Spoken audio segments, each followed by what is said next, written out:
Hello, Internet! Yes, I know, Munchies and Minis is about a couple of days, hour and a half late today, but, pandemic? Anyway, my name is Catherine Barsonistas, and you are watching the Gluttonous Geek presents Munchies and Minis, a cooking show where hopefully not choke on my own spit, make recipes inspired by various tabletop role-playing games such as Dungeons & Dragons, Pathfinder, Shadowrun, the works, and sometimes I get to paint a mini, but today is not that day because I am in fact making like 3 different things at once. Yay! Anyway, hello Abe, hello Silent Infinity, good to see you on the stream. Thank you for joining me, especially at last minute like this. Today we are making some caramelized onion stuffed yeast rolls inspired by the Zultail, a kind of red light district like nightclub from the city of Crimor in the country of Am from the Forgotten Realms campaign setting in Dungeons & Dragons. Yes, I know, in the house, and doing the things, and me locking things around my kitchen. Yes, so the Zultail is named after a magician from the East. They don't really specify where in the content, but I'm assuming that they thought probably the Shining Lands, which are kind of based off of, I want to say, ancient India. So we're going to be doing essentially the Amnish conception of a Shining Lands recipe by making stuffed yeast rolls, spiced with chai tea, and Spanish paprika. So since this actually does take a while, we're going to start and just jump right into it. First, you need to make your dough and caramelize your onions. However, since I already made up a batch of dough that's been rising, I'm going to be starting on the onions first, so we can go ahead and get those all caramelized and everything by the time we get done with showing you how to do the dough, as well as a couple other things we're going to be doing today. So, what you're first going to need is about 3 pounds of sweet onions, i.e. Vidalia onions, or just, it's called sweet onions at the grocery store. Hello, Silent Infinity. I got to meet Catherine during Gen Con. Yes! Oh my gosh, that was such a fun game. Yes, I got to be a crazy, crazy teenage kitsune that was a pyromaniac. It was fun. And yes, I had a lot of fun. And Abe, yes. I miss Abe too. Gen Con next year is going to be amazing. Or Abe, just when you happen to get into town, it's going to be awesome. Anyway, you're going to need about 3 pounds of sweet onions. This stuff at the grocery store, also labeled as Vidalia onions. So far, I already have 2 sliced up really thinly. So we're just going to show you the quick how you want to slice up this onion for the dish. I'm going to switch to our prep cam here. Just going to get my sharp knife, not that one, and slice off the bud end, not the root end, the bud end here, because you're going to need this to hold your onion together. Next, just going to peel that off and get rid of that. Slice it down the center like so, and then remove the peel because it's easier to do so at this point. So yeah, none of the reasons why I'm so late today. Let's see. Miss Crooker needs to rental house together or just puppy pile, drink, eat, and make merry. Oh gosh. Yeah, speaking of the Mistport crew, Silent Infinity, what Abe is referring to is the podcast Loot and Dagger, an local Atlanta Dungeons & Dragons podcast hosted by my friend James Stiver, who may possibly be coming over later tonight for a social distanced sort of couple gathering. Well, not really. I'm not sure if he's going to bring his lovely lady with him or not, but considering that I currently, on that stock pot back there, have a pork loin roast that has been marinated in what I'm calling a Mistport spice rub, which is kind of a take on a Carolina barbecue spice rub, with green dragon essence, since they smoked dragon steaks with mesquite chips. I did a mix of matcha powder and nutmeg to get that kind of poison dragon flavor. But yeah, and right now I have it in the smoker with mesquite chips, and that's going to be going on in the background, that's actually why I have the fan on right now, and it's very noisy in my kitchen. Anyway, onions. So you see I took off the peel here, and now we're just going to slice it very thinly, and just do that along the side here, just to make it easy. I mean, usually I like to julienne them, but for the sake of time, and also for uniform thickness, we are just going to do it this way to caramelize. So,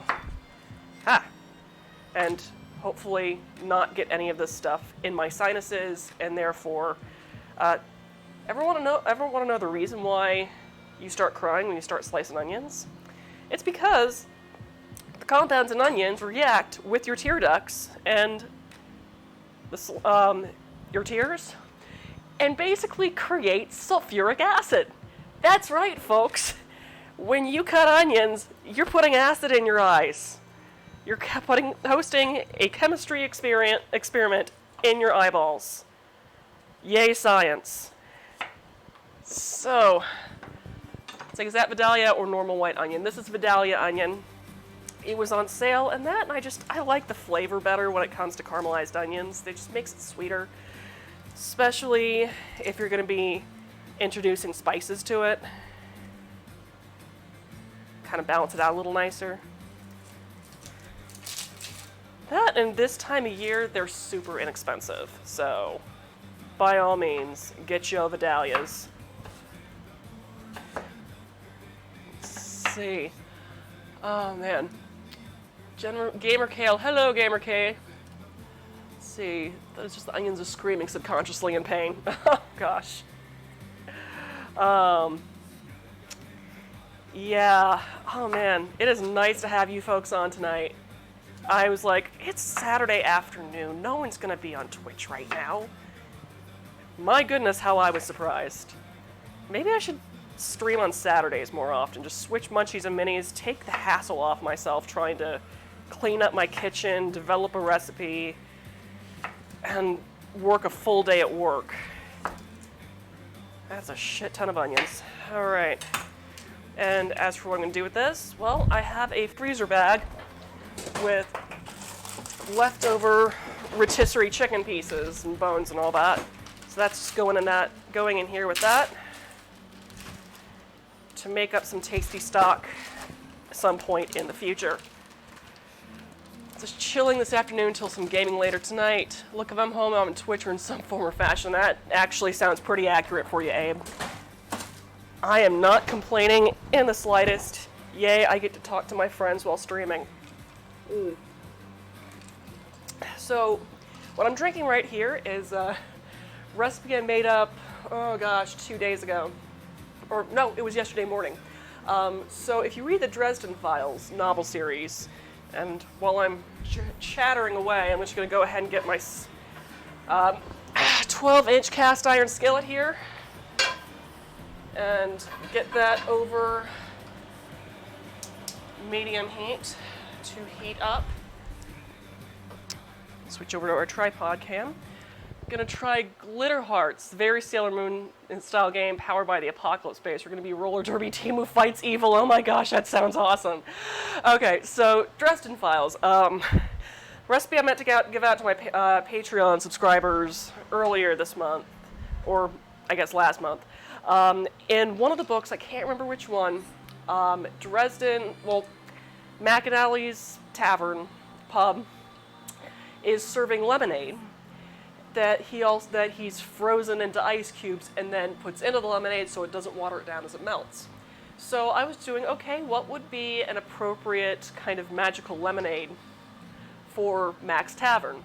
So I went with 3 herbs. I went with thyme, dill, and lavender. Dill because it inspires joy and happiness, traditionally in folklore. Thyme because it is used to cleanse the temples in Greece as kind of a clear the space of energies and make one's mind open and receptive to seeing into the future and the other world. And lavender because it acts as a grounding spice, and I figure that, with all those energies flying around with all of Mac's customers, it would make sense to have a little bit of grounding served in your lemonade.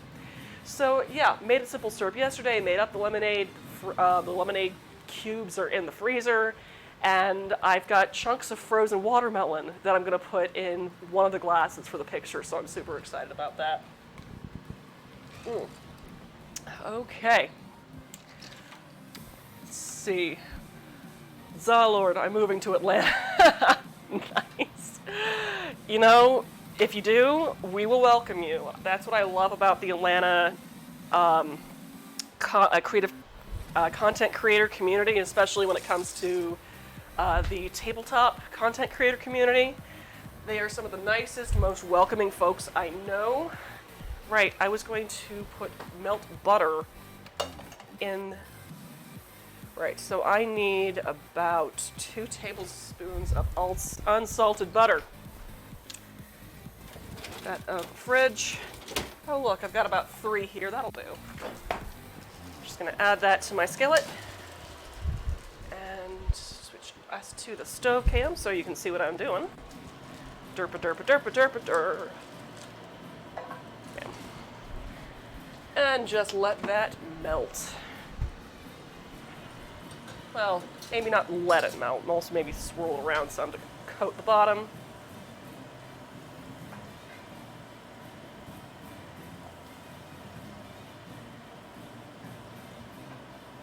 Okay. Cool. There. Put that in the sink. Get another utensil. Mostly because you guys are watching me, and I'm not going to pick that up and then use it again. Okay. Aw, thanks, Em. Okay, we got our butter. It's getting all melty and foamy. Not like the squirrel, just, you know, like melted butter does. Okay, and what did I write down here? Yes, you'll also need stuff and things. That's a teaspoon. I need a half a teaspoon. So you're going to first, to that melted butter, add about a half a teaspoon of Spanish paprika. That is going to be kind of our amnish part of the dish. This is going to just kind of bloom that spice a little bit. Though, since my paprika is kind of old, I'm going to put another half teaspoon in there, just to add a little bit more flavor. Yes, butter. Butter, butter, butter. Okay, that is smelling and looking amazing. So now, I'm just going to add my onions in probably not the most advised of ways, because this is not a single layer. It is a giant mass. But you know, screw it. We'll see how much we can fit in this skillet. Just gonna stir that to coat, and then ponder my life choices. And go, oh, I could have, you know, probably used more butter. I mean, this all will cook down, supposedly. I should probably mention that during Munchies and Minis, it's usually my time to actually test out the recipe as well. It's like, okay, I read up how to do all of these various techniques. Got it. Now I'm gonna write this all down to make it work for me. And then go, crap. I didn't think this through. And I think it's one of those moments of crap, I didn't think this through. But that's okay. I'm going to just make a worse decision here by putting more onions in here. And add more butter. Because I have it. And if I have it, why not use it? Butter, butter, butter, butter, butter. Woo! It's like my mother, I always put too much in the pan. Yep. Water will cook out and that'll be better, yes. All right, let's get 2 more.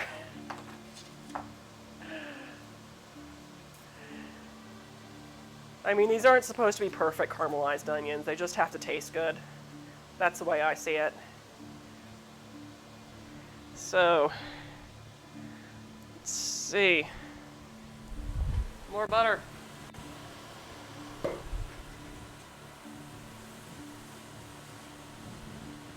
And here's hoping that they'll cook down exactly how I want them to. Here's hoping. I guess I can add them as I go. It'll cook down, right? I did not think this through.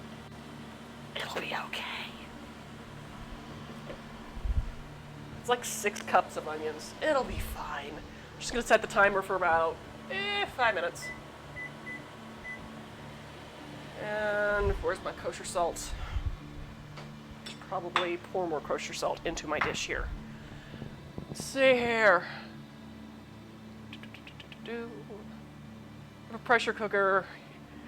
Yeah, and I guess I could have done that, but part of this is to also kind of make sure that I'm using things that most people have access to, which can be a little bit of a pain, but that's who my clientele is. It's not everyone's going to have access to, say, a giant smoker, so I end up using a giant stock pot with a pie plate and foil and a metal strainer that I've taken the little centerpiece out of.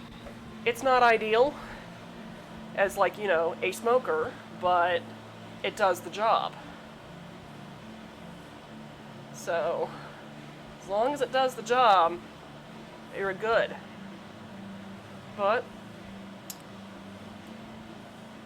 while I'm chatting away on this, here's the next part of what we need to do to get this stuff going. And that is, 1, making the liquid to go in said caramelized onions, and 2, making the dough for these rolls. Like I said, I already made up the dough for this particular recipe, but since this is a cooking show where I teach you how to make stuff, I'm going to be making another batch of dough. What I'm going to be using it for? Well, I mentioned smokers, right? Well, my dad is the king of smoking meat, and every time he comes to visit during this whole pandemic crap, thank goodness he's retired, he brings over like 4 pounds of smoked pulled pork. So I've got a ton of pulled pork and homemade barbecue sauce this man's made. And so I'm going to use that extra dough to make some barbecue pork buns. You're welcome. As you see, it's starting to cook down and go down a bit. It'll be fine. Just add what's left to here. It'll cook down and it'll be beautiful. But yes, I digress. So, big thing that is going to save your life, and I will show it to you when I get the chance. Switch back to the tripod. This is a tea kettle that, it's electronic tea kettle that allows you to set the temperature of your water every single time. If you're not much of a tea drinker, but you are a baker, I highly recommend this because it will... Oh, that's a James Diver. Well, last minute, the plans change again for me. Aw. Okay. Give my love to all the house monsters. Okay. I will give... Yes. So. Yes, that was James. So yeah, I highly recommend this for baking because one thing about baking is that you want to proof your yeast.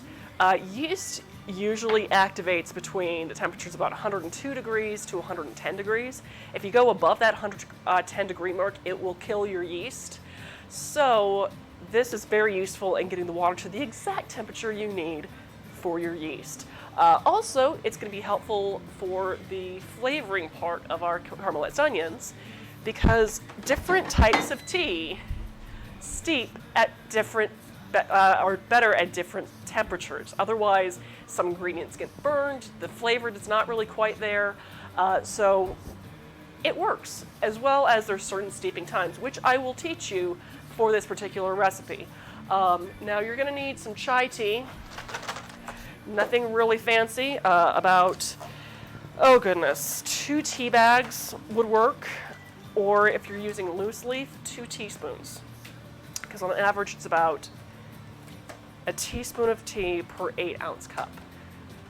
We are going a little bit more strongly with this particular round. Let's see, how are we doing? Okay, I'm just gonna let this, give that a stir.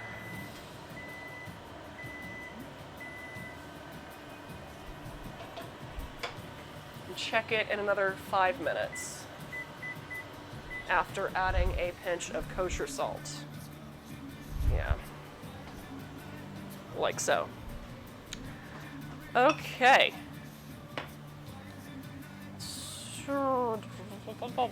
Okay, things.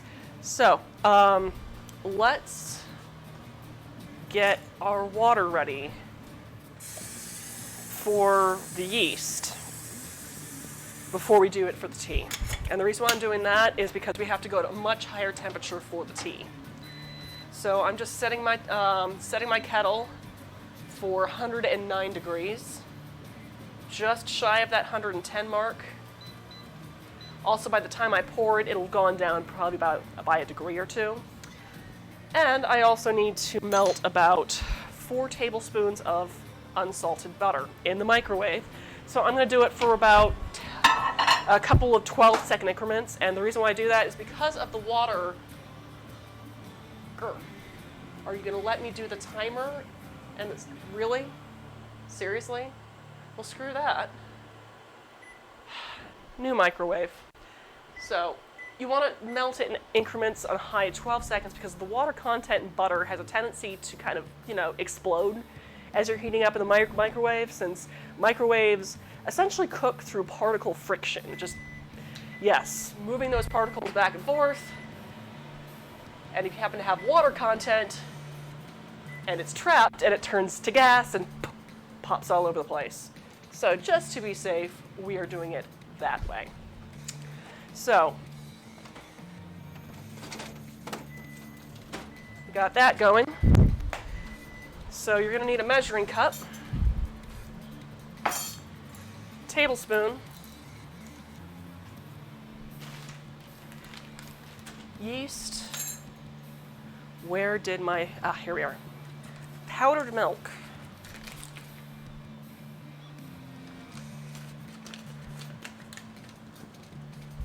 Check on that butter. How we doing? It's for the most part melted. Got to give those onions a stir. Ooh. They're smelling delightful, I can tell you that. Is my kettle on? Okay, we are currently at 100 degrees, so we've got adding moment now. Party foul. Okay.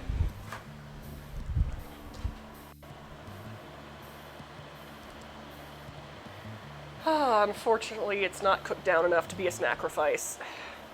I just have to make sure the cats don't get it, because onions are in fact toxic to cats. Alrighty, as I run around my kitchen. Ooh. Okay, checking the chat. Okay, and that beep means that our kettle is at 109 degrees.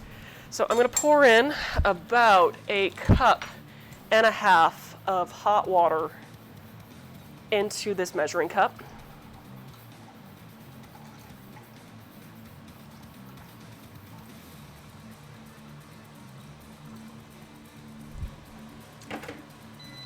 Set my temperature on the kettle to about 195 degrees. I'll go on 194. So you want to have about, for black tea, which is chai is black-based tea, You want to have temperatures of around 185 to 195 tops, actually. I'm going to put it down, just down to 190. The reason why I have it up a little bit higher is because of the spices that I have in chai tea. It usually takes a little bit of a higher temperature to have all those nice volatile oils come out. So, while we are waiting for that, we're going to be adding our powdered milk, which you're going to need about 3/8 of a cup of, which translates to about 6 tablespoons. And since the 1/8 of a cup measuring cup is in the dishwasher right now, that is what I'm doing. So that's 3, 4, 5, and 6. And you'll want a tablespoon of yeast, active dry yeast. I'm using Red Star because it's the kind I have that's good, and it also is not the yeast that I have that's dead. Also why we're a little late on streaming today, because when I was making the batch of dough earlier, oh man, I should give that a stir. It smells lovely. Yeah, the yeast was dead, which I discovered 10 minutes after I'd set it down to proof. So I had to lose another 10, mixing up another batch. So we got that in there, just gonna give that a stir. Doesn't have to dissolve perfectly, it just has to be mixed in, and it should be within that nice temperature range to proof without killing the yeast. So that is doing its thing. In the meantime, assemble the remaining of your dry ingredients together for the dough, which I will show you shortly. So, here we are. In this mixing bowl, I have put about 4.5 cups of all-purpose flour. To that, I want to find where the heck I put my salt, which is right over there. Add a teaspoon of regular table salt to the mix. Put that away because we don't need it again for the rest of the time we're cooking. And I'm just gonna mix it together with a fork.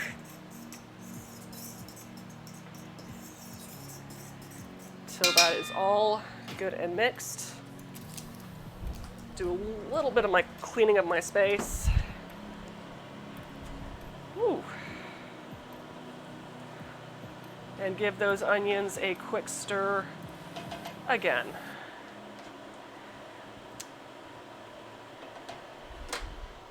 In the meantime, you are going to need another measuring cup for that chai, which I'm just going to go ahead and get out here now. You're going to want to make about a cup of chai tea. Just going to go ahead and get that ready to go.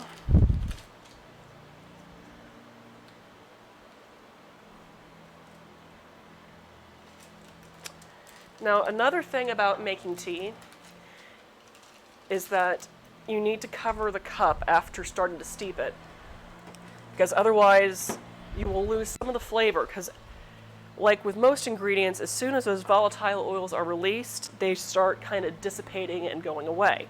This will keep it from ultimately all going away. So that's going off to this side. Still waiting for that to proof. I've got my melted butter here. Gonna put my paprika away because I don't need it anymore. Whew. And just keep giving that a stir. We are not quite at the point yet to start adding the, what's it called? The broth yet. Because as you can see, let me just go ahead and flip that over here so you can see. We haven't really quite gotten any browning yet to where we actually need to deglaze the skillet. We still have a lot of melted butter here as well as moisture from the onions. So we are still in a good spot. We're just letting those onions soften and get all nice and kind of browned, but not quite at that caramelization stage yet. So I need to take a breath. It sounds like that my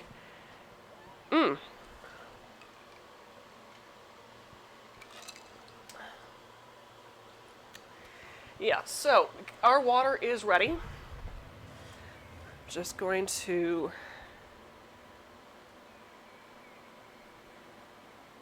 what's it called? Pour in a little over a cup of that water, and going to cover that up with a tea saucer.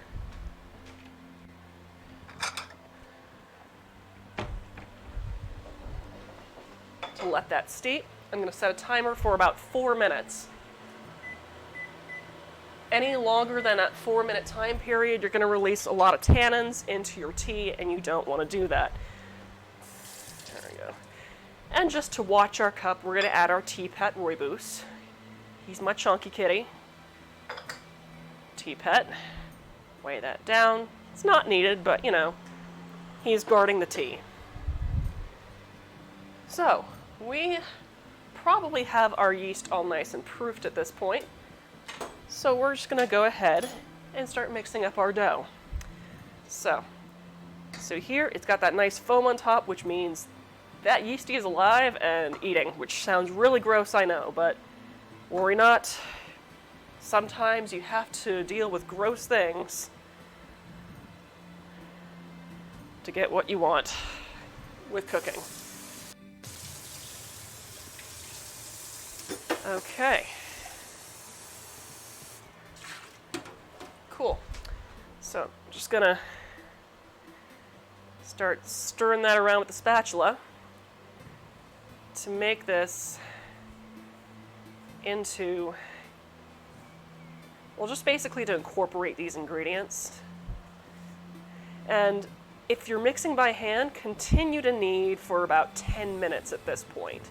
However, since we are trying to save some time and sanity, I am using a stand mixer with the dough hook, which I guess I'll try to point over in this direction so you can see what I'm doing. So, I'm just going to take that, move it over here. Get in there, dang it. Told you to behave, now you will behave. Meh. I promise I know what I'm doing, kind of. Admittedly, it's been a while since I've used my stand mixer, which doesn't like to. Okay, just gonna thread it on there. Come on. Right, we're kneading by hand because I've lost patience with this. So.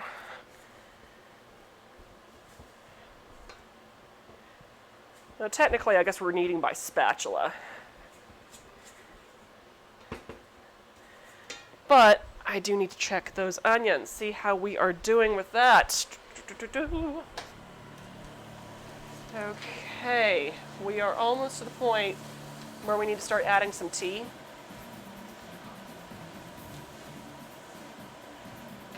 Almost to that point. The nice thing about cast iron is that with the even heating surface that's also naturally non-stick, it just caramelizes onions beautifully. And look at that. So, we're still going, And back to kneading. Okay. Let's get hammer of fixing ready.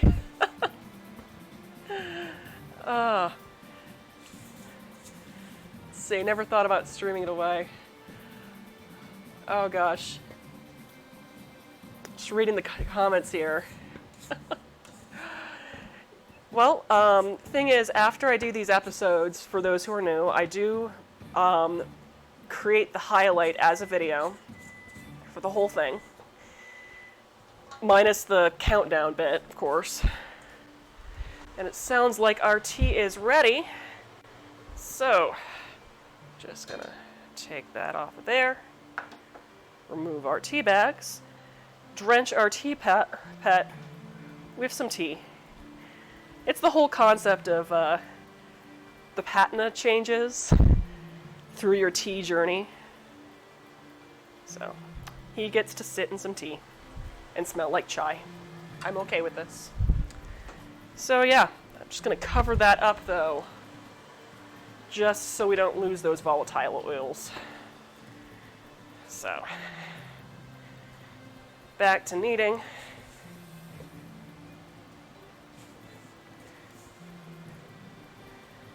Whew. And letting it do its thing. Whew. Right. It's a wee bit warm in my kitchen right now, just to give you an idea. This is the second time I've gotten this workout today. Whew. I am definitely going to enjoy something alcoholic tonight, along with some barbecue and potatoes and molasses. By the way, that's also what we're making today, because of trying to get blog stuff during the week. I've just kind of put all during to the weekend, and since I'm playing a 3.5 D&D game tomorrow with Strike Red Kite and Babs the Bat and some other folks, at the moment it's just a private game. If we like it though, I might be able to convince Strike to run it. Maybe, we'll see. But yeah, based off of Over the Garden Hedge, that song Potatoes and Molasses, I'm going to make some potatoes and molasses. It looks like the moisture is for the most part. Ooh, yeah. Okay. So let's go ahead and switch back to our stove cam. Now, as you can see, we're getting a little bit of browning and onions kind of sticking here, so we're just going to deglaze the pan there.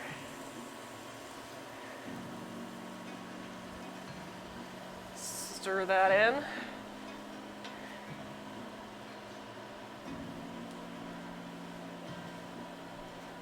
And the nice thing about this is that it soaks up all of that delicious tea as it's cooking. So we're going to be having some chai spiced caramelized onions here. Just going to cover that back up. Aw, you and the thing last night. Yeah, I know, I've been doing a crap ton of gaming over the past couple of days. I mean, Silent Infinity can tell you that, because Gen Con was not this past weekend, but the weekend before. So, yeah, we were playing I Was a Teenage Creature in this very, very Breakfast Club type scenario, and it was absolutely hilarious. Highly recommend the game, especially if you're doing Gen Con next year. Yeah, I was playing a pyromaniac kitsune who was upset, like, she was from Japan, but only knew American culture based off of American movies she's watched. So I think I ended up quoting Die Hard at one point. Yeah, it was a lot of fun. Not gonna lie. Okay, so it looks like we got, a lack of counter space, it seems. All right, we've got some good dough here. Just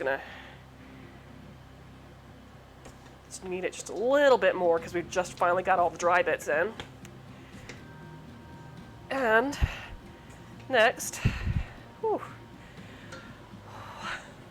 gonna take some olive oil and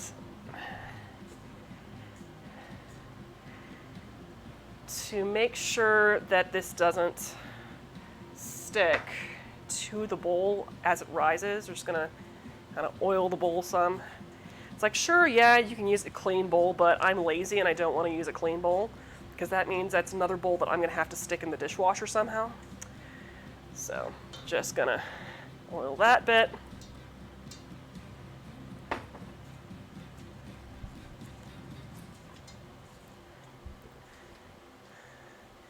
And then flip it completely over in the bowl.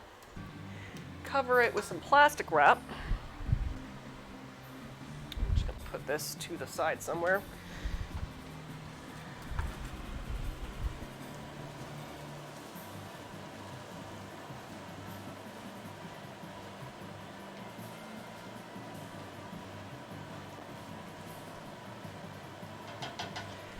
I realize I probably should have put a timer on this, but totally forgot to.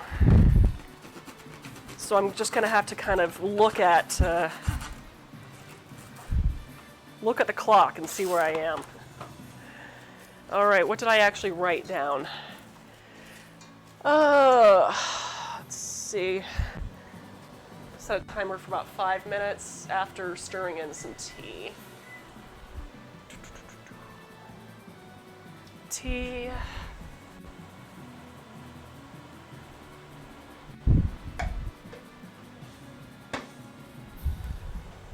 Switch to my stove cam.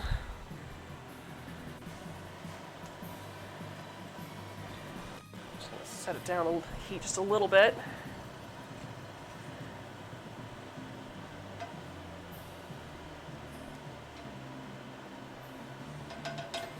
And let it continue to do its thing. So, as I said, cover up that dough with some plastic wrap.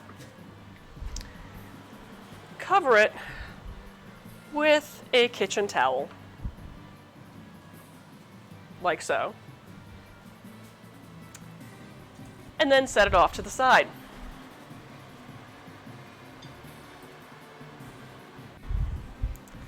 And as you see, we have our dough that's risen over here, but I'm just going to let it sit a bit longer because we are still waiting on our filling. So that means I have a little bit of time to go ahead and start on our potatoes.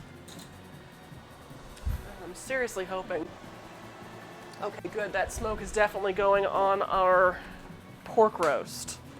So, forgive me as I also am taking pictures during this because this is a blog post recipe I'm making, that potatoes and molasses. I'm going to be making kind of a mix of, what's it called? Russet potatoes and red potatoes. And since they serve it to a bunch of woodland animals, we are going to be making a mushroom and molasses-based gravy. So I've got some mushroom bouillon powder here from H Mart that we're going to be using. So first, got to peel our russets. Once I find where the heck my vegetable peeler is. Haha, here we are. And we're going to keep the skin on the red ones.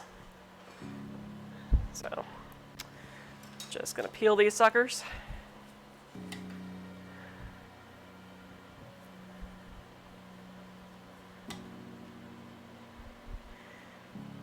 And if you do kind of a sawing motion with your oh goodness, rest well little friends. Nice. Sawing motion does kind of help with peeling.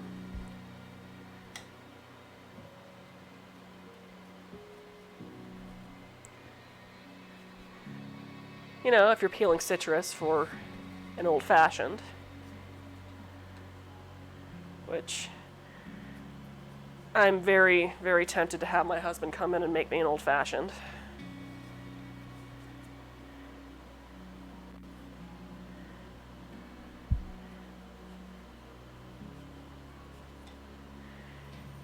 Do you ever kind of, like, when you saw something, like, kind of shake your whole body? Because that's kind of what's happening to me right now. Actually, you know what? Let's see. First, I probably should send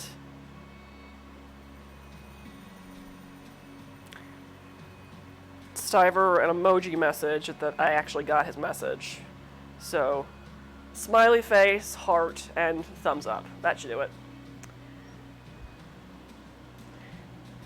Cool. And then I should probably tell my husband, my viewers would like you to come down and make me an old-fashioned.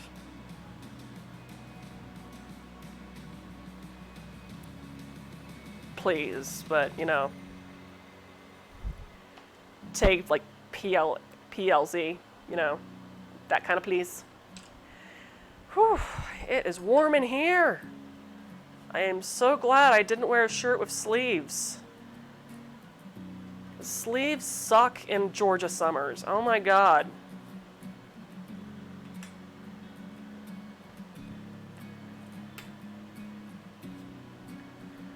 And here's hoping that he has his phone on him. So. Oh, right, I could check those onions before they burn on me in 6 seconds. Perfect timing. Okay. More tea. A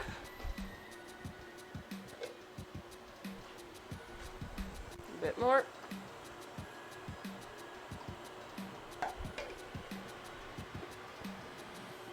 Yep. That is not a stable surface. That's poured in.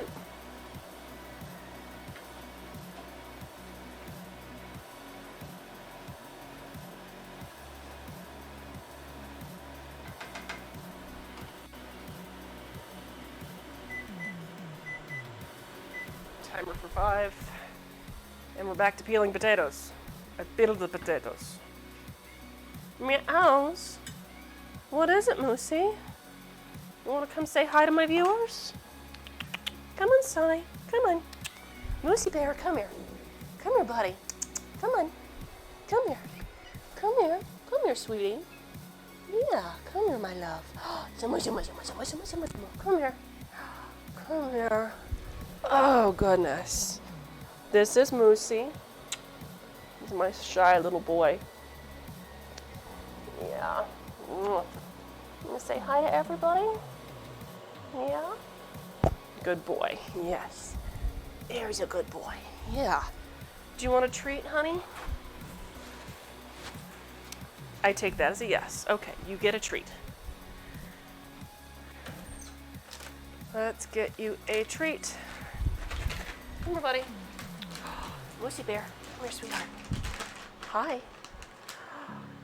There you go. And there you go. Good boy.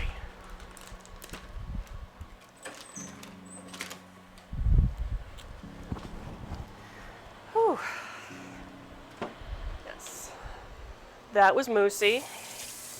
He's about, I want to say he's 15 or 16 years old.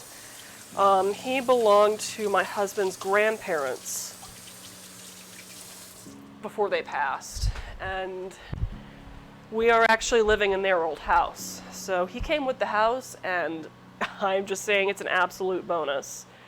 Not Lucy, Moosey, as in moose, like antlers and all that.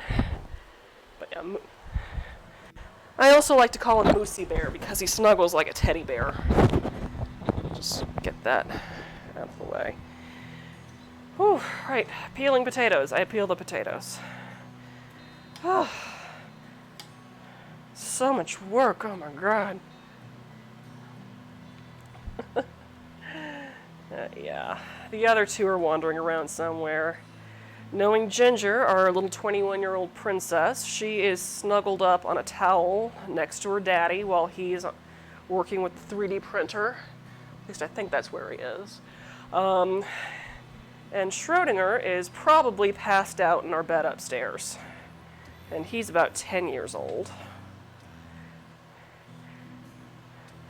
And yeah, if you saw me in the bi-weekly one-shot earlier this week, I was playing a half-orc fighter with a half-elven wife and 3 adorable one of them's adopted. But yeah, I totally named them, totally based her kids off of my 3 cats. And it was the cutest thing. like saying that Ginger was a tabaxi kitten that we had found in our last campaign, and we just fell in love with her big green eyes. Yeah. I'm a nerd. I'm all for it. Of course, I wouldn't be running this if I wasn't a nerd, so there you go. Okay.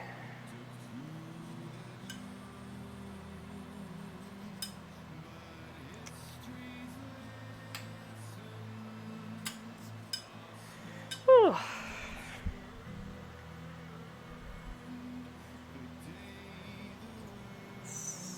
I'm really realizing the mistake of my... Ooh, 46 seconds. How we doing? We're doing good.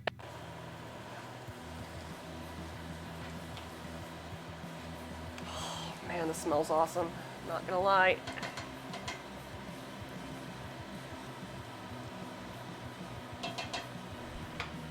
Whew.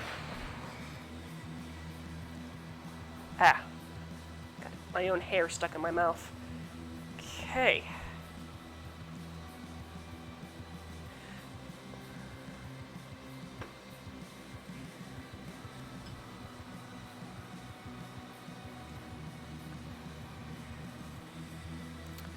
Okay, where did I put my camera? Ah, here we are.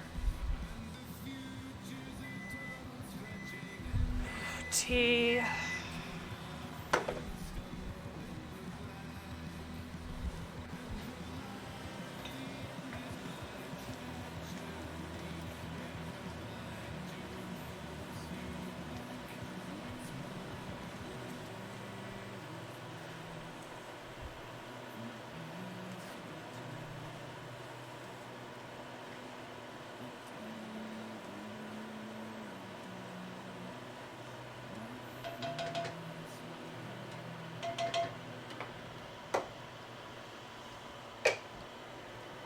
Another 5.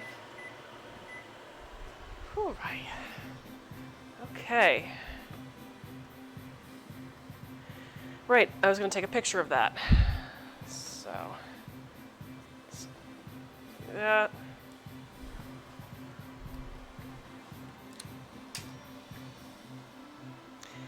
And I will admit, I partly do this too to kind of remind myself of the process as I'm typing my recipe out later, even though I wrote it down. Okay.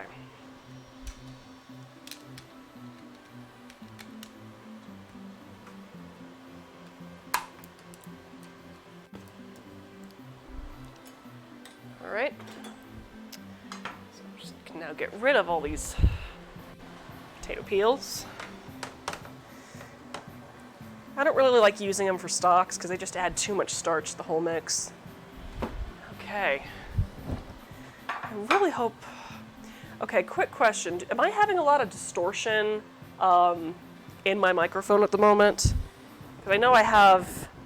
I know I've had issues with an episode where I had this weird crackling going on. I'm just going to turn off the fan real quick. And...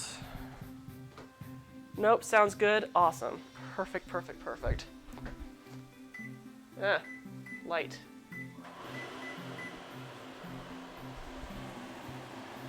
Yep, that is definitely the smell of mesquite smoke coming from in there. That's good. Good, good, good.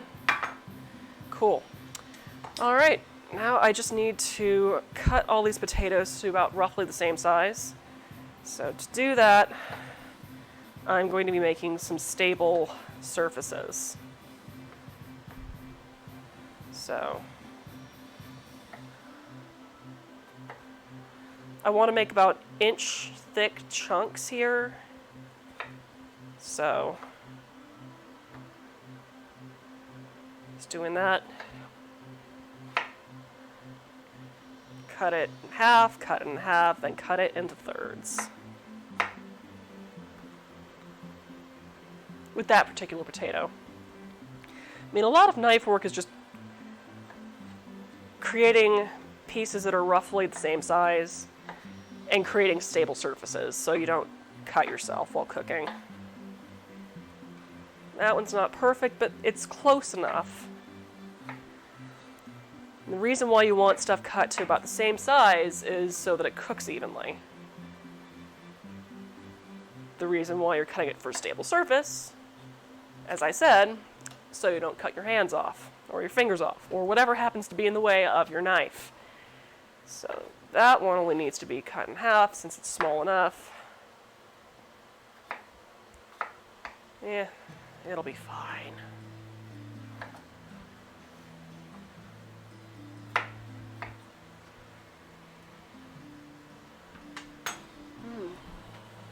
Man, that smells awesome. I'm not gonna lie. Okay.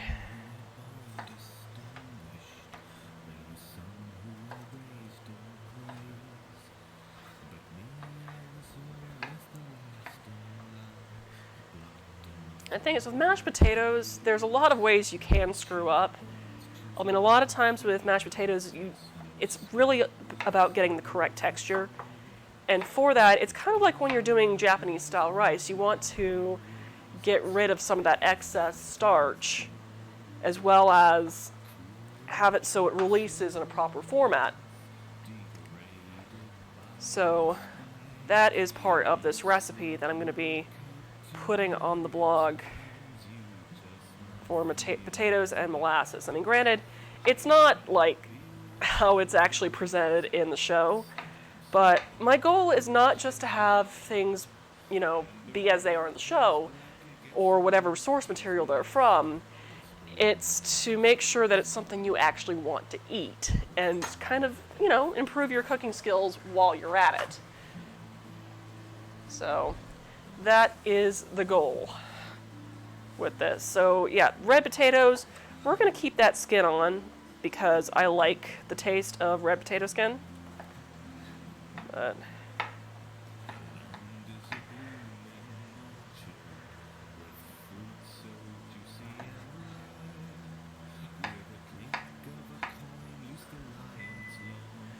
okay, now tend to our onions. Let's see how they're looking, and I'm definitely starting to smell that caramelization now, and you can see that color is getting really nice, which is probably good because I think we are down to our last bit of tea, and I think I would actually say that we are getting close to done on these things.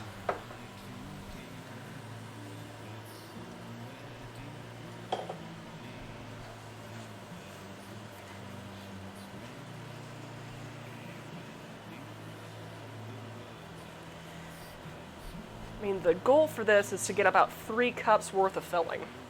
We might have a little bit more than that. I mean, it's very possible at this point. But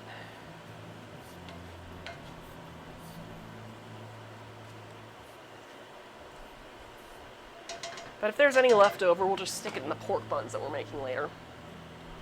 So just set timer for 5 minutes. And continue cutting our potatoes. Aw! Thanks, Silent Infinity, for subscribing. Oof. Oh, man.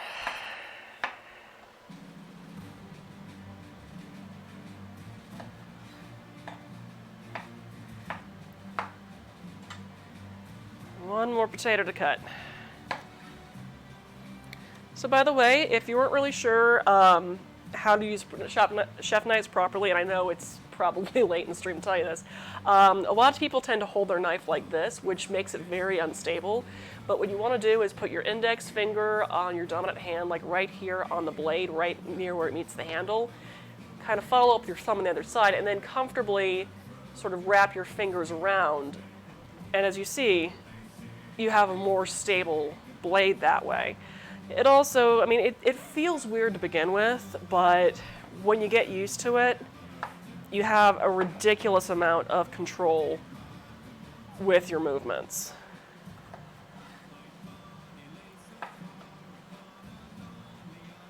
Probably should have taken a picture of that. Well, taking a picture now.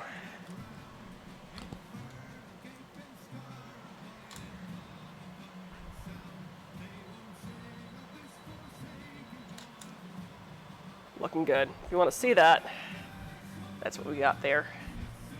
Not the most in focus thing I know, but you know, this is my job, kind of. I get paid for it, kind of. Which, by the way, Dragon Con has asked me to do a bit of judging for a, I guess, cooking challenge with the fans coming up. So that, and I've also been offered to maybe do kind of like a 10-15 minute workshop or something. I need to talk to them, maybe have a little bit more info about that. So we'll see what happens.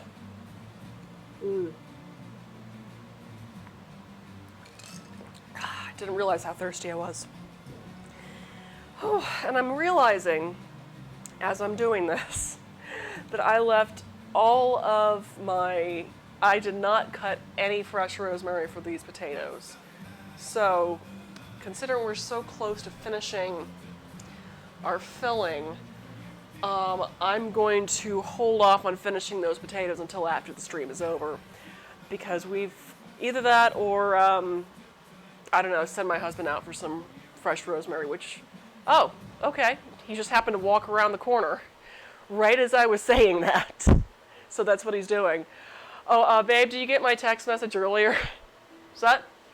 No. My followers would like to see you make me an old-fashioned. All right, rosemary first. Yes, thanks, babe. Here, let me get you some skeezors. Here. Thanks, love. Let's go with about 4. Thanks. Woo! Make us one too.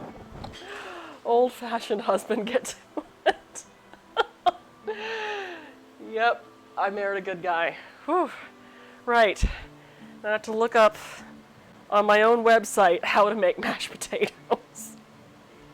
Yeah, I did earlier when I did kind of something like this earlier when I did Lefse inspired by North Sea Epilogues. Because I was in a game that Dot was running, Little Red Dot here on Twitch, where, yeah, we had a whole group of lady Vikings, and it was fantastic. We had Eris Savad, we had Flying Cirrus, Kika VO, and myself, of course, as well as Opera Geek. And yeah, it was a pretty amazing game. I got to play a squirrel-identifying berserker. So that was fun. Hey, love. Thank you. And then old-fashioned. So yes, I have rosemary here. Oh my gosh, that smells amazing. Just to figure out what the heck I was doing. All right, so I've got some fresh rosemary here. First, oh yeah, I would say that our onions, let's go ahead and take a look at that. That looks like some pretty done caramelized onions there. So I'm going to pull this off, so I have no more tea to deglaze it with, and put it into our mixing bowl here to let it cool as I am prepping this other stuff.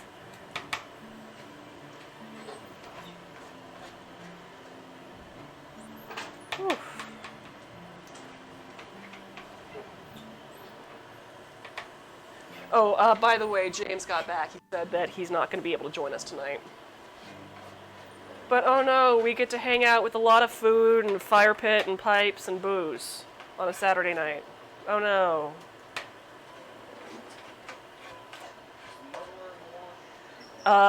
Yes, and the wash hasn't been done yet. I'm sorry.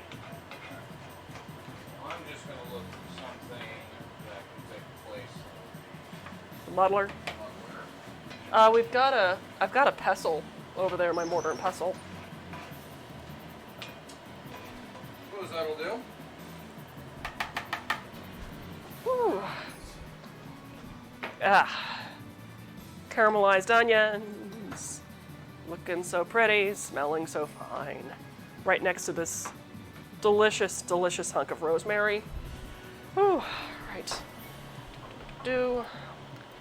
Just gonna get that skillet hot enough so I can clean it quickly. Actually, I think it might be getting to that point. Anyway. Let's see here. Oh yeah, that's pretty darn hot. So, whew, I need to preheat my oven. Wait, not yet. I don't have to preheat it yet.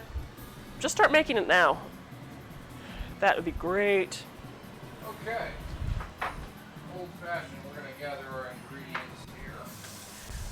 My husband Carter Eastus, folks. Hi.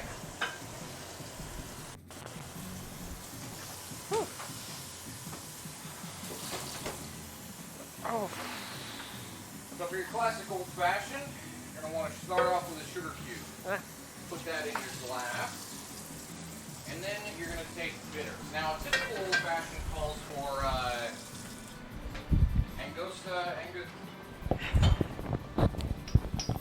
yeah. I'm going to do a thing. Angostura bitters. Ooh, get mic'd up. A typical old fashioned calls for an Angostura bitters. Now, here in Atlanta, we have this 1821 Bitters shop, and this is their Havana and Hyde barrel-aged bitters. It's got a very smoky tobacco flavor that I really like. So, I'm going to take a dropper of that and coat our sugar cube in the glass.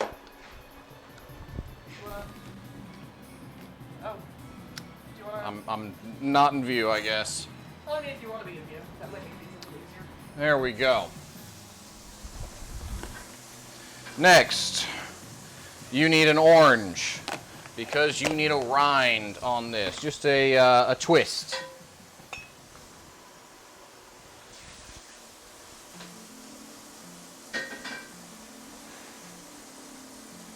So, we're just going to cut bit of a twist off of this orange. Doesn't have to be fancy. Throw that in the glass.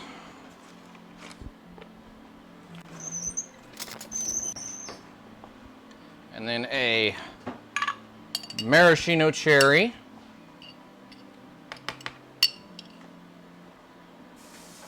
And I like to do a little extra of the juice from the cherry in there as well.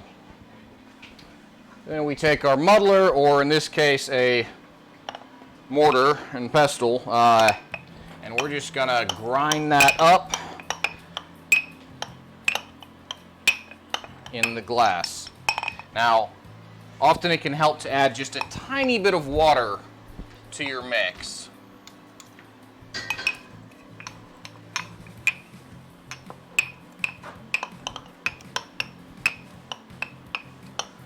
And you want to grind on that orange peel to let those oils out.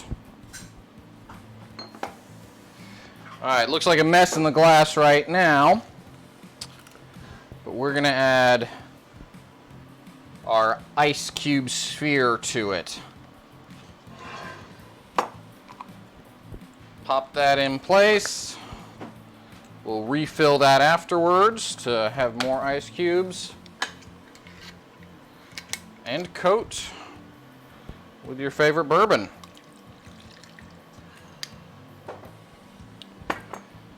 Give it a nice little swirl in the glass. And there you go. An old fashioned. James needs to consider his life choices. Thank you, my love. Oh, that's fantastic. Strong. And fantastic. Whew.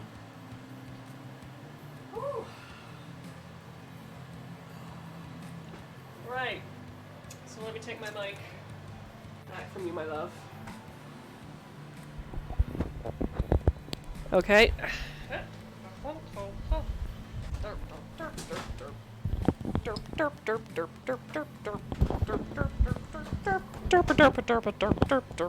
Step 2 is after you've made one for your wife, then you make one for yourself. Yep. But you can do that off camera. Make the wife's drink first. Babe. Babe. Babe. Mwah. Love you.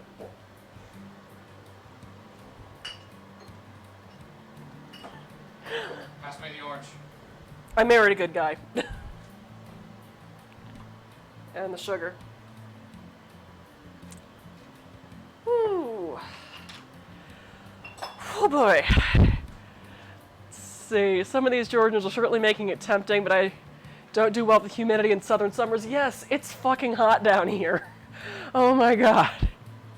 Like, we've been having, I want to say, 80-degree weather, but with about 70 to 90% humidity. So it feels like, the real feel is about 104 degrees out. And you can imagine when I'm cooking, what's it called?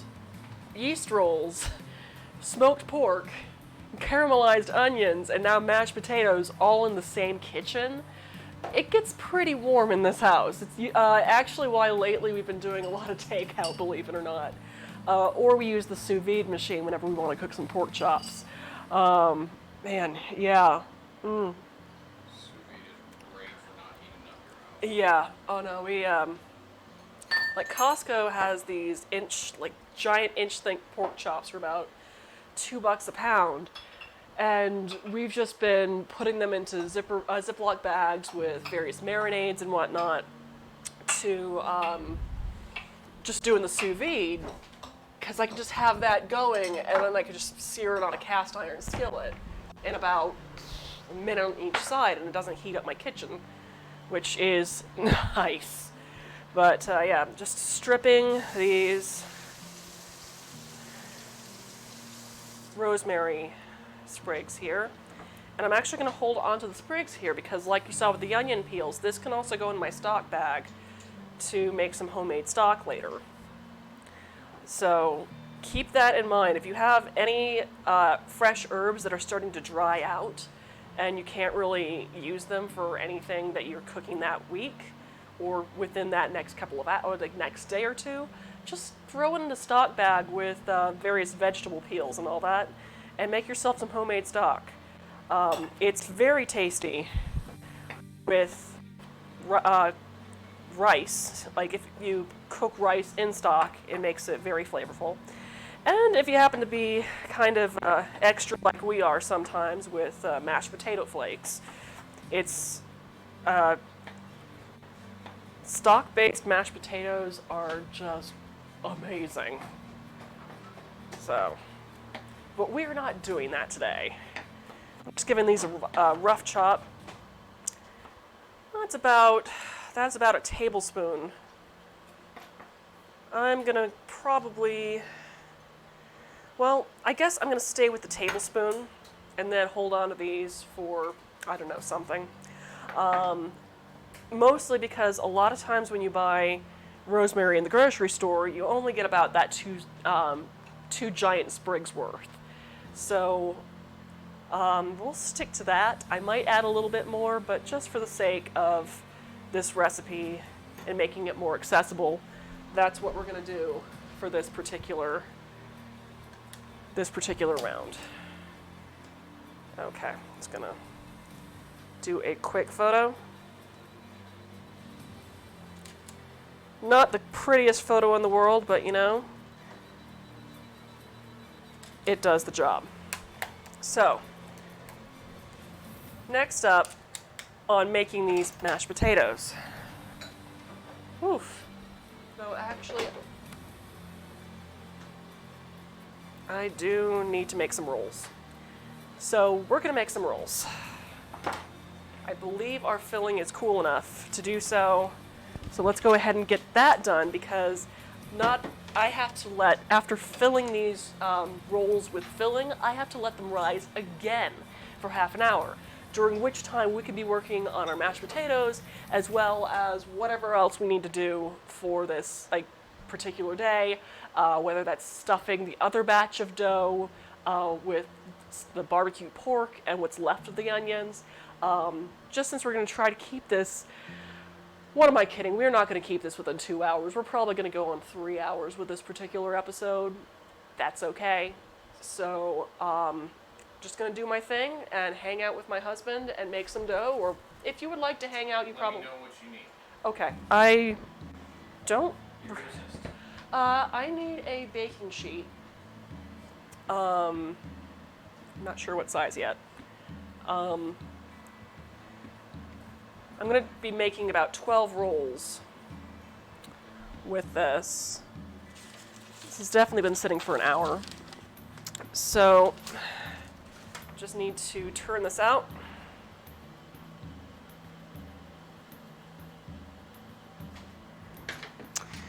And I'm going to divide this in half.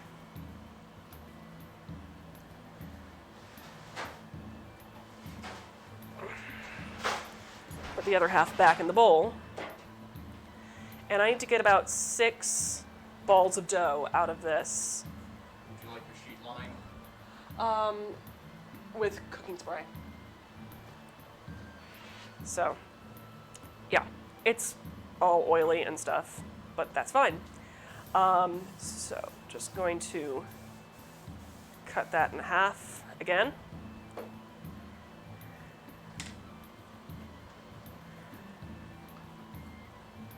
Back to the side. And then cut this ball of dough into thirds. So, roughly that.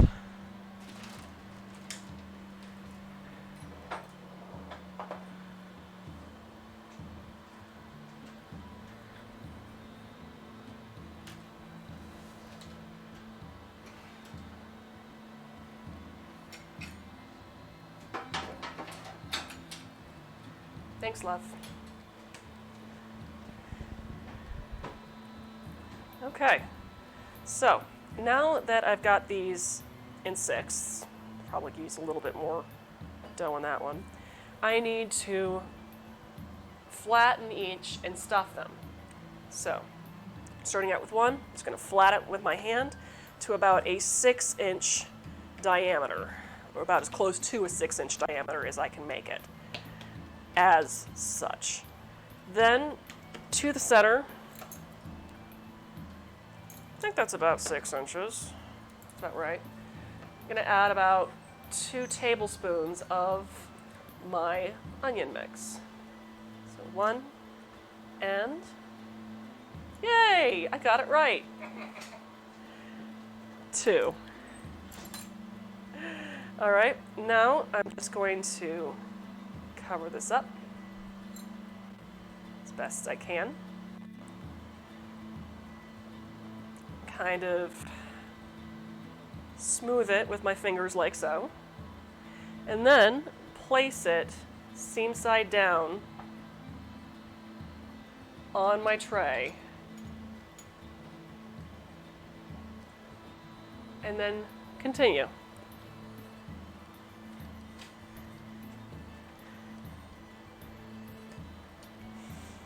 Oh man. And it's not really any accident that I have a bit of rosemary mixed into this now too. So, just 1. And 2.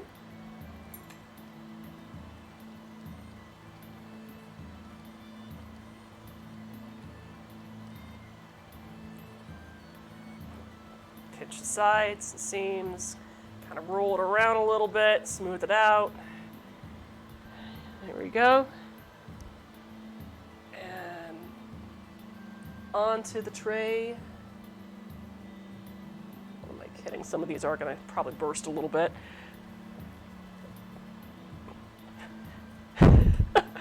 Pinch and rub. Giggity. As I like to say on this show.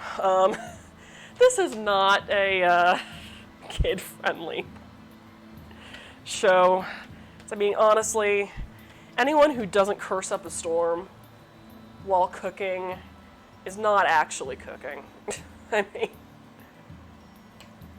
or at least they're cursing up a storm in their heads. That's just the truth of it. The truth that I will stand by any day of the week.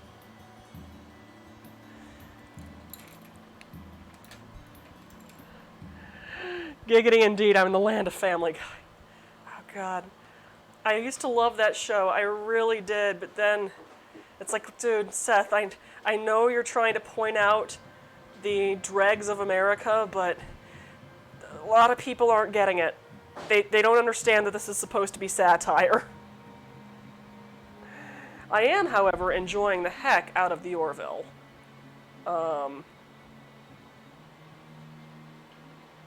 Mostly because I feel like it is the perfect, what's it called? I feel like it's the perfect parody, but also commentary on the Star Trek series, and especially how very much updated for our current era and the various issues that we have in our current era. Like, it's like if they made Black Mirror funny and then set it in the world of Star Trek Next Generation. That's the way I see it. It's going to Hulu. I'm glad I'll get it season 3. We're getting a season 3. Yes! Oh, hell yeah. That makes me so happy. Oh my gosh. Like, you don't even know. That makes me so happy that we're getting a season 3. I love it. I've not heard that yet. Yeah. That is great news. Good. Finally something good to come out of 2020. No, oh gosh. I think I just accidentally did a dumpling wrap without even thinking about it. Okay. I just accidentally taught myself a thing. Well then. Okay. All right. Let's see. Get that all stretched out. Whew.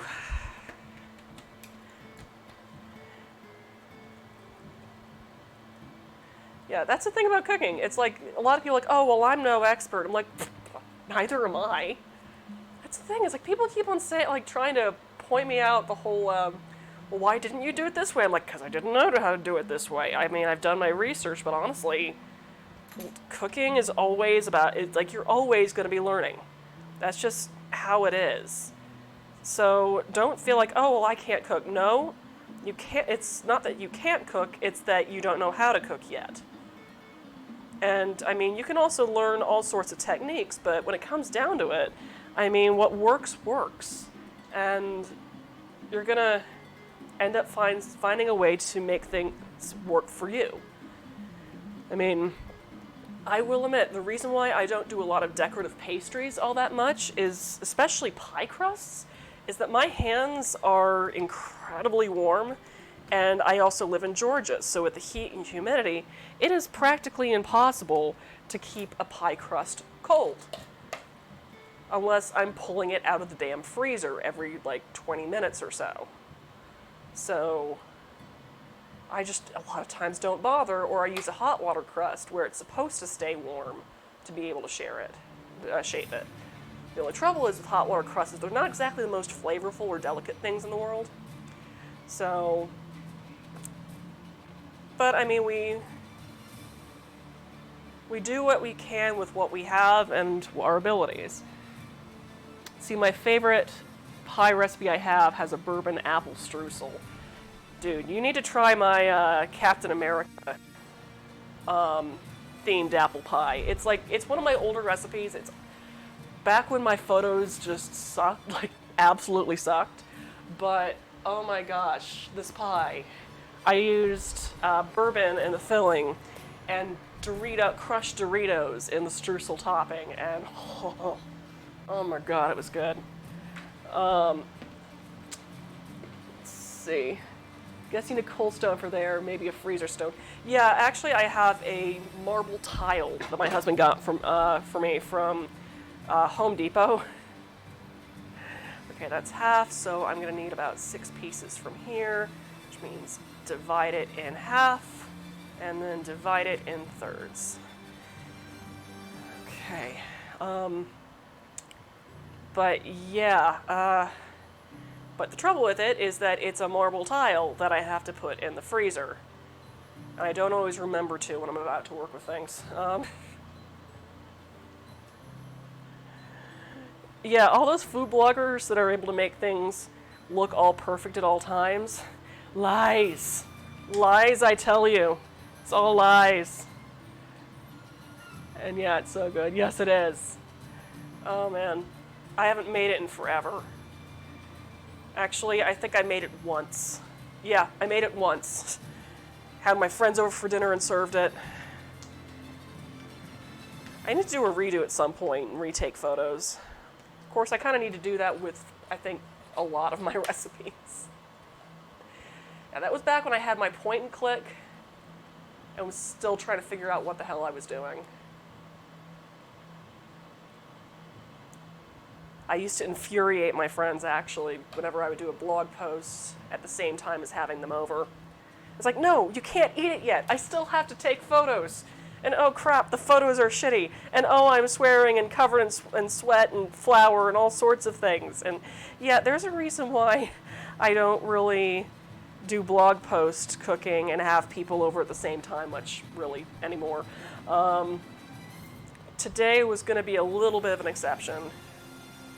But that's because with the dragon roast, it's in a smoker for several hours. I mean, it's got about an hour left on the timer from the look of things.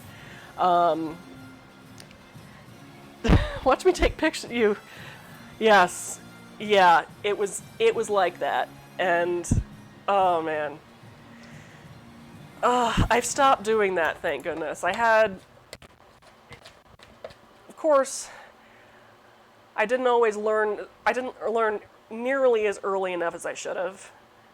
Like when I did the first Thrones Giving, which was our Game of Thrones premiere dinner. The very first one, well, not the very first one, the first one that I actually had a blog for. Yeah, I totally burned my dominant hand and was trying to put together a 6-course meal after halfway through burning my dominant hand, at the palm of my dominant hand on a hot skillet.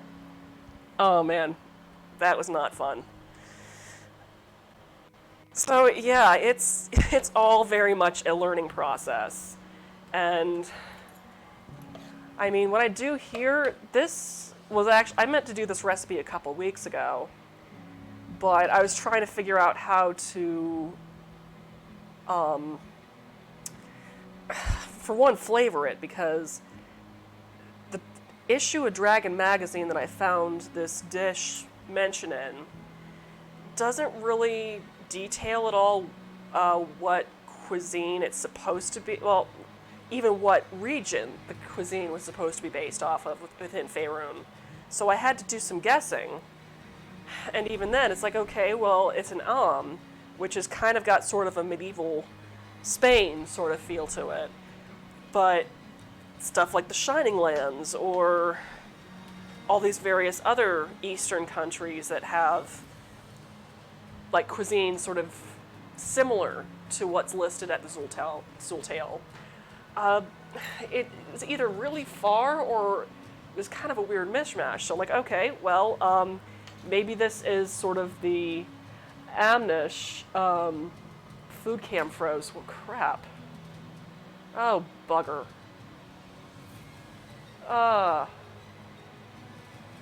Okay. So, luckily that one's fine. Let's see if this one's fine. Yeah, okay, the cam must have not gotten knocked loose. Bugger. Okay, well, you can still see what I'm doing, which is good, because I don't think we're going to need that cam ultimately the entire rest of the time. So you can still kind of see what I'm doing. We'll just move this camera out of the way so you can see better, see what I'm doing better. So we'll just do that. Kind of, sort of. There we go. And stick this over here. Okay. There we go. And the last bit. I think we are on the last 3 rolls anyway of this batch. So, yeah.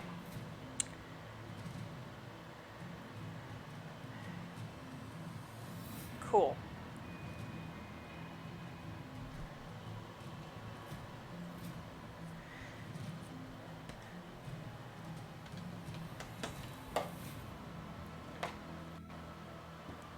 One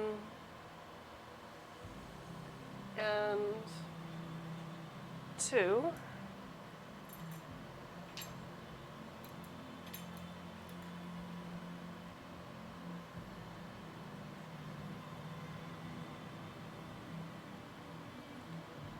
Go. And I'll show you what the whole tray looks like in a second, as soon as I get this last roll of this batch in there. And it looks like we have a little bit of caramelized onion left, which we'll just mix into that barbecued pork.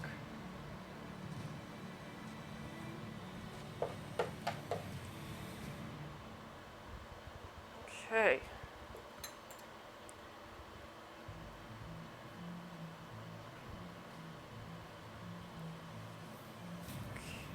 There we go. Smooth it over. Plop that on there. And you see here, got a tray full of rolls, which I'm going to stick over here for now and preheat my oven to about 425 degrees. Because I figure by the time that we have reached our half an hour mark, which at this point I imagine just got about 20 minutes, but we'll do half an hour just in case, the oven will be preheated. So, whew. Okay, so let's clean my hands off and get our mashed potatoes on the stove top.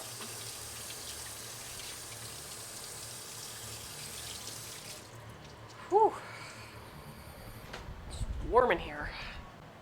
Ooh, I know I'm going to use that extra rosemary for. I'm going to put it in the pork, barbecued pork, to go along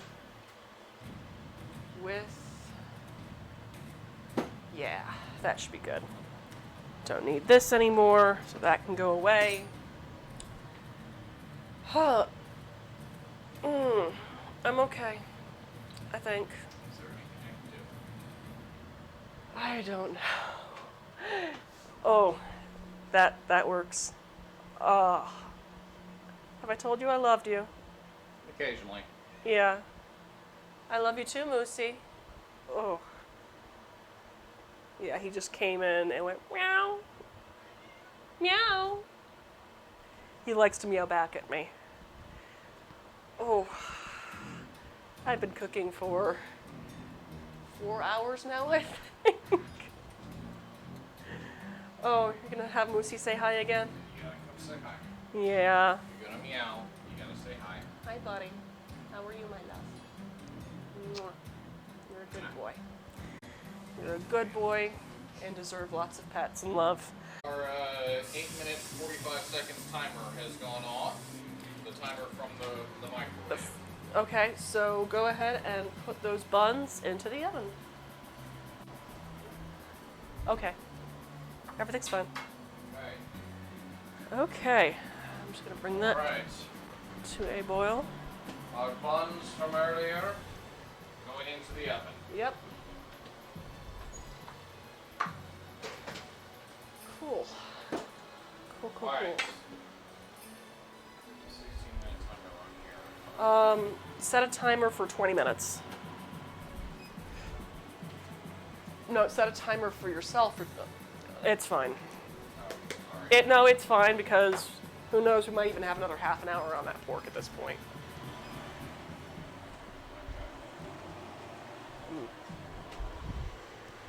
Set a timer for 16 minutes. Oh, wow, okay. The buns are done. boy. Which means I can show them off. Whew. A little high. I need a place to set them. Great. Okay. Let's go with Box. Very hot. space. Okay. Use oven mitts. That's what they're for. Oven mitts are up here. Okay. What are you doing? Okay. Ooh. Okay. All right. That may be a little bit. All right. I know what it's going to do. I'm making him a small dish.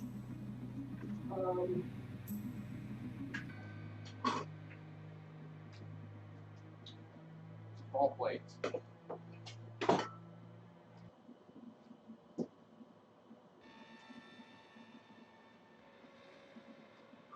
And if you could pour in some olive oil, pour some olive oil into the dish and brush some olive oil on top of those things. That'd be great. Okay.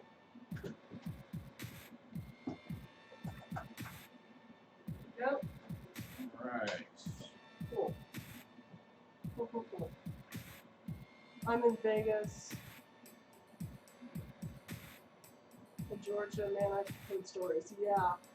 Georgia, state of Georgia, we're lucky to be in the Atlanta area, which is definitely, well, the fact that we also don't have kids also helps, and the fact that we can also do our job mostly from home helps too. So we've been, for the most part, lucky, but that's perfect. That is staying down. In the meantime, we need another utensil for the potatoes. Oh.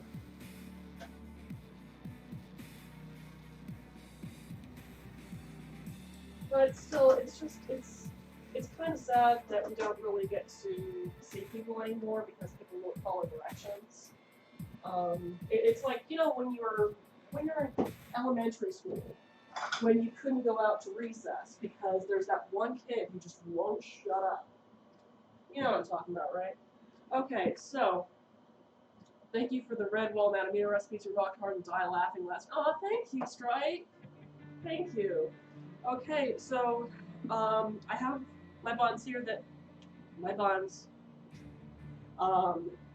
Carter has covered them with some olive oil, which will help kind of soften them up a bit, as well as I'm just going to try to free them from the, what's it called? Oof. Free them from the pan. Free them from the pan at the moment. Which will soften up the crust some, add a nice little glossy sheen. But I'm going to add, provided I can find them in the pantry, in my spice arsenal, I'm going to add this extra little bit of some sesame seeds. Dot and top. And they are not sticking, but that's okay.